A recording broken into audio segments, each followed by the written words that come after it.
Hello guys, আসসালামু আলাইকুম। আজকে বাসায় বিরিয়ানি পাকাইছে বৃষ্টির জন্য। তো অনেকদিন ধরে আম্মুকে বলতেছি যে বিরিয়ানি পাকাইতে।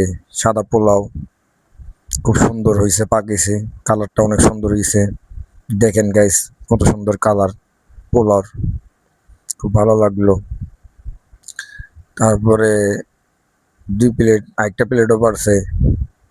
এখন মুরগির রোস্ট, দেশি মুরগি, দেশি মুরগির রোস্ট দিয়ে, সাদা পোলাও দিয়ে আসলে খাওয়ার মজাটাই অন্যরকম।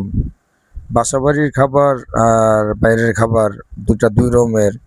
বাসাবাড়ির স্বাদ একটা এক রকমের, আর বাইরের স্বাদ হইছে একটা এক রকমের।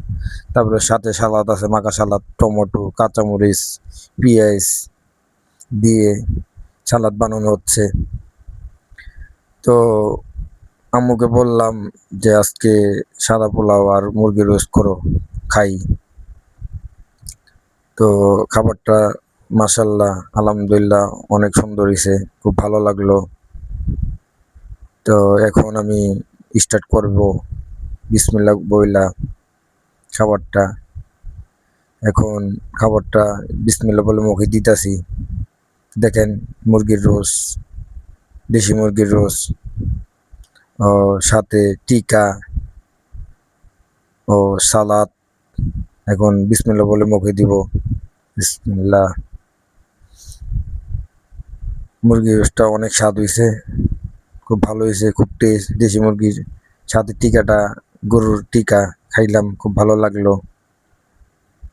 তো আপনারও যার বাসার খাবারটা খান, বাসার খাবারের মজা হয়েছে অন্য রকমের। বাসার খাবার আর বাইরের খাবার অনেক তফাৎ। বাইরে তো আমরা দায় কিছু শখের জন্য খাই, আর পরিবারের হাতের খাবার তো এটা অন্যরকম একটা স্বাদই আলাদা। তো আমি সবসময় চেষ্টা করি বাসাতে খাওয়ার জন্য, বাইরে খাওয়া দাওয়ার অভ্যেসটা একটু কম। তো খুব ভালো লাগলো, খুব স্বাদ আলহামদুলিল্লাহ। আপনারাও বাসায় খাওয়ার চেষ্টা করেন। বোরানি দেখেন, 2 লিটারের বোতলের বোরানি, 1 গ্লাস বোরানি নিলাম। বোরানিটা খাইতেছি, বোরানিটা খুব ভালো হয়েছে, অনেক স্বাদ হয়েছে আলহামদুলিল্লাহ।